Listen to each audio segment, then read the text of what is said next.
สนุกกับ Kids DIY วันนี้มีเมนูครัวซองไส้กรอกมาฝากค่ะแต่ว่าครัวซองของเราในวันนี้หน้าตาน่ารักน่ารับประทานแน่นอนไปดูกันค่ะ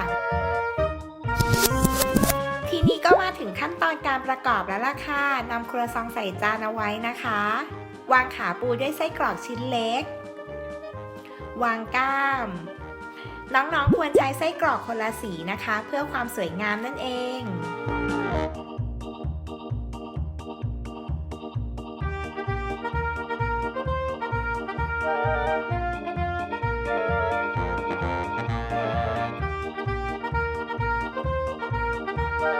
เสร็จแล้วก็ตกแต่งตาของปูค่ะโดยใช้ไม้จิ้มฟันยึดเอาไว้ตาของปูเราจะทำด้วยมาร์ชเมลโล่แล้วก็ช็อกโกแลตชิพนะคะ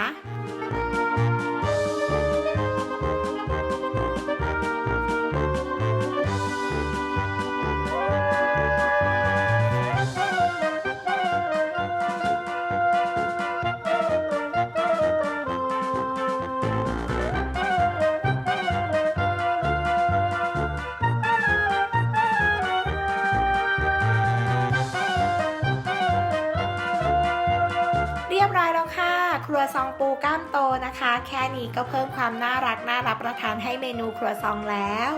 ครั้งหน้า Kids DIY จะมีเมนูไหนมาฝากกันอีกนะคะกด Subscribe Kids Kitchen เอาไว้แล้วก็อย่าลืมกดกระดิ่งอัปเดตคลิปของเราด้วยนะคะ